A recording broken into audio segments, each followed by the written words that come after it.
All right, cool. So our next musical guests found their inspiration in legendary bands like the Beatles, Metallica and Queen. They've been rocking it out since 2001 in the music scene in South Africa, and they've been hailed as one of the most hard-working bands, and they definitely have a bright future ahead of them. I'm talking about the guys from 12th Avenue. Guys, welcome to Expresso. Thanks, I'm going to try to remember the names. It's Mark, Bjorn, Brian and Gareth. Nice.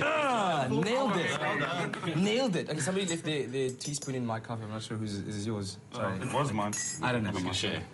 You should have seen these guys before we started. They were like all laughing, and then as soon as we got the countdown, they were like... look serious, come on. What happened, guys? You froze up when we were there. We're on TV. We're on television. Guys, did you know there is a camera staring at us right now? People are watching this? What? They're panicking. How many million people watching us? Oh, dear. Calm it down. Listen. Gareth, Mark, I'm going to ask you about the band. Starting off in 2001, exactly how did you start? There's a very interesting story that you just told me before we started. Yeah, basically the band as it stands now started off with myself and Bjorn. I was starting a group with another guy, and we were looking for a guitarist at the time, and I happened to be at a birthday party, was it? And there was this like makeshift band playing, you know, just kind of for the party.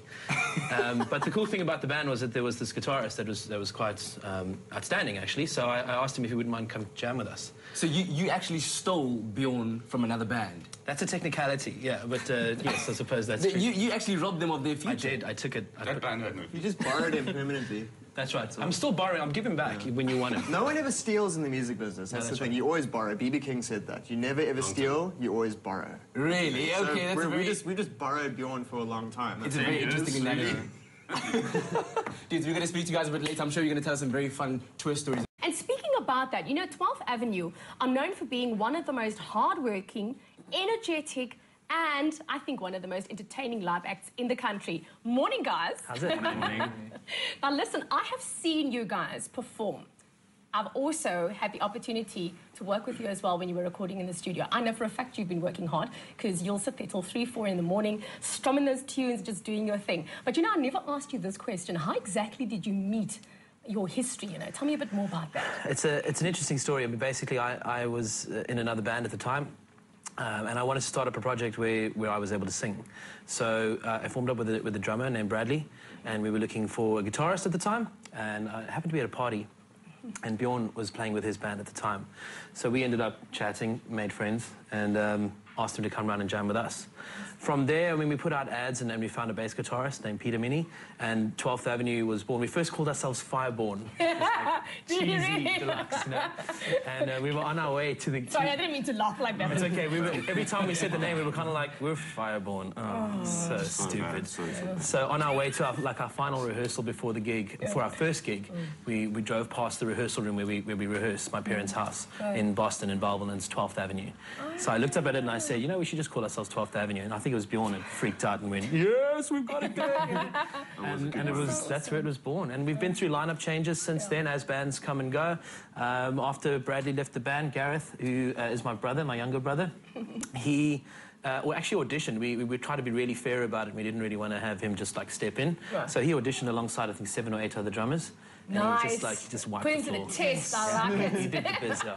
Prior to that, he was like our roadie and our light engineer. So it was a nice upgrade from carrying equipment to having to carry his own drums every day. And then up until recently, we've been playing with Brian in another band that he was in called Citus. Nice. And at that time, you know, we had lost our bassist at that point, and he had just left the band. I think all the band had broken up.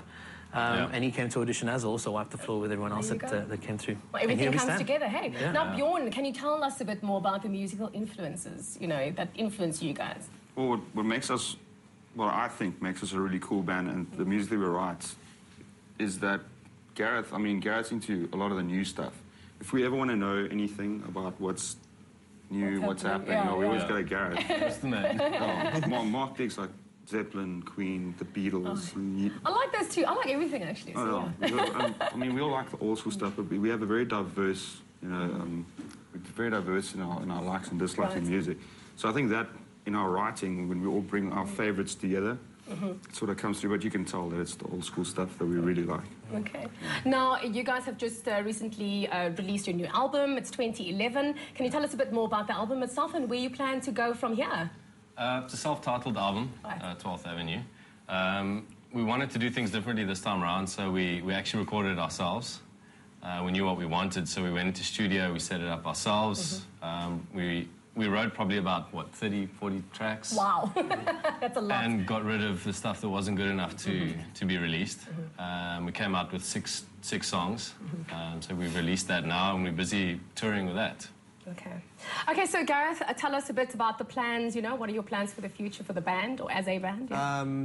Current plans, we're busy, we're going to head up to Johannesburg, Pretoria and Bloemfontein this weekend. We're touring there. After that, we're doing a bit more of the Western Cape, and then by the end of the year, we want to actually release another 6-song EP. It's basically the follow-up to what we've been doing this past first half of the year. And then just carry on touring from there, and then hopefully some overseas plans in the works, but nothing can be confirmed right now. So. Awesome. Well, guys, thank you so much for joining us right here on Expresso. It's so nice to see you again. Well done for all the good work. All right. Well, remember, you can get a hold of them on Facebook. You guys are on Facebook, I'm sure. Yeah. You can get a hold of them on Facebook and go and get yourself their new album, self-titled 12th Avenue. It's you. Go. Tuna. Tuna. Tuna. Tuna. It's the tuna. It's the tuna. They're very excited. The guys from 12th Avenue are so excited. Just look at them digging in. You got to tell us what you think, though. Yes, you can be honest. Honest opinion. I won't be hurt. That was not the honest Oh, you have to say that because you're standing right next to me. That's good. It is good. Yeah. Glad you're enjoying it, I'll give you the recipe a little later. Did you say this was tuna? Yeah. Tastes like chicken. I'm allergic to tuna. Heimlich! I'm joking. Now, talking about funny comments that are coming through on our Facebook, Guy McDonald, he was here a couple of weeks back from Good Hope FM. They were broadcasting live from here. And early on, I was talking to Dr. Liezel about measles. So Guy McDonald asked on air, what is a virus on Expresso? Measles van der Westhuizen, and Johan van Mollendorf wrote that in. He said, it's just a joke. So I wrote back and I said, Guy's supposed to be my best buddy. We spend like so much time together. And then Johan van Mollendorf wrote back, onthou net, seermaak is liefde. Oh, so he actually loves you. He actually loves you quite a lot. Okay, cool. Ja, hoekom lag ek? Ek weet nie hoe lag nie. Maar die ding is net, ons by Expresso is lief daarvoor om die nuutste idees aan die mense voor te stel, veral in die wêreld van decor en interior design en sulke goed. En ons het 'n plek gekry net hier naby aan Greenpoint met die naam The Modern Home Modern Garden Company. En daar ontmoet van die beste handelsmerke van Europa die soos plaaslike design. En dan maak dit soos 'n fusion van exquisite living. So modern garden, modern home. Welcome back. You with Expresso here on SABC3. I'm standing here with the band 12th Avenue. And of course, it's time for Liezel's Express 10. Guys, you worried? A little bit terrified. It's a quick fire question and answer. And some viewers also send some stuff in. Okay, here we go. Don't look. You're cheating. Who writes the lyrics? We all do. Who's the tour comic? Probably Brian. Yeah, probably Brian. Yeah. Brian and Gary. Okay. Tell us a joke. Oh, no. This is a difficult one. Who has the best hair? Maybe me. I don't know. Screw you, dude. I have the best hair. Look at his hair. Yeah, I reckon it's Yours actually got the best hair. I have no hair. Okay, now you go on tour, you travel a lot together. Who sleepwalks? Me, I actually do sleepwalk. You I can't snore sleep. walk. It's more snoring than anything else. We don't sleep because Mark snores. Whatever. Really loud. I sleep through everything, dude. Where's your favourite place to eat out together? Joe Cool. What's the place called in Namibia? Joe's Beer House in Namibia. Favourite place to gig? The Mercury, probably. And the name of your biggest groupie? Simon Smith. And what's the craziest thing that Simon Smith has done for you guys? Well, Simon, flashes pretty much, every day. she comes to every The show. kids at school yet? Yeah. You could always hear her above the crowd. And when we were supporting Cedar when they came down on tour at the Grand Arena, we could hear her singing over 8,000 people. She was the loudest. If you could play on an international tour, which ideal bands would you like to tour with you? Foo Fighters. Shine down. Yeah. You too. I have to. Yes, And your favourite thing for breakfast? Cocoa See Pops. tuna. It is now. Liezel's here, too. Yeah, I like that. But now you had a question for me, you said. I did. When we put on Facebook that we were going to be coming to the show, some of our fans wrote in, and someone wrote something very nice about Liezel. They said, What did they write? Ask her, how long does she take to shave her legs? Beat, baby. Veet, baby. What did you, but your comment was even Our comment funnier. back was, what was my comment back? I said... What do they say about ladies Yeah, with you know long what they legs? say about ladies with long legs? Guys, the kids are at school.